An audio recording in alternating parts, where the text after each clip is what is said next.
जी दोस्तों, इस वीडियो में हम कट कॉपी पेस्ट करना सीखेंगे अपने टेक्स्ट को। हमने सिलेक्शन वगैरह डिलीट और मूव करना सीख लिया है। तो सबसे पहले मैं यहाँ आता हूँ अपने उसी टेक्स्ट पे, और ये देखिए मैं इस पैराग्राफ को चाहता हूँ, या ये जो ऊपर पैराग्राफ है इस पैराग्राफ को मैं चाहता हूँ कि ये ऊपर से हट के नीचे आ जाए। ठीक है, तो इसके लिए मैं इसको कट करूँगा। राइट क्लिक करके कट, या होम के अंदर ये क्लिप बोर्ड का ग्रुप है, ये ग्रुप बने होते हैं, यहाँ से आते हैं यहाँ तक ये स्प्लिट लाइन से क्लिप बोर्ड का ग्रुप है।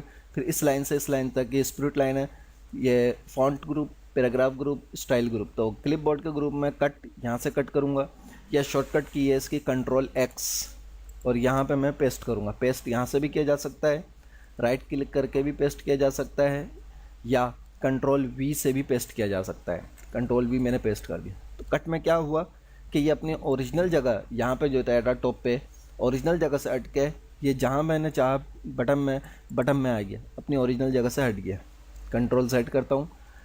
अब मैं चाहता हूँ कि ये यहाँ पर भी रहे और नीचे भी आ जाए। तो इसके लिए मैं इसको पहले सेलेक्ट करूँगा। अब कट नहीं करूँगा बल्कि कॉपी करूँगा।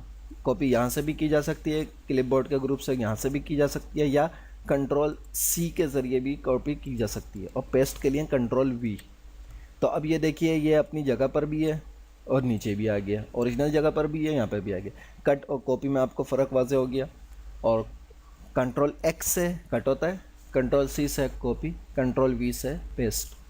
अब मैं चाहता हूँ कि ये डेटा जिस तरह हमने मूव करा था किसी न्यू डॉक्यूमेंट में, तो इसी तरीके से किसी डिफरेंट डॉक्यूमेंट के अंदर कट और कॉपी को चेक करें। तो मैंने इसको दोबारा कॉपी किया, या कट करूं कॉपी करूं एक ही बात है, और कंट्रोल एन करके पेस्ट करूं, कंट्रोल वी प्रेस करा तो देखिए यहाँ पे पेस्ट हो गया।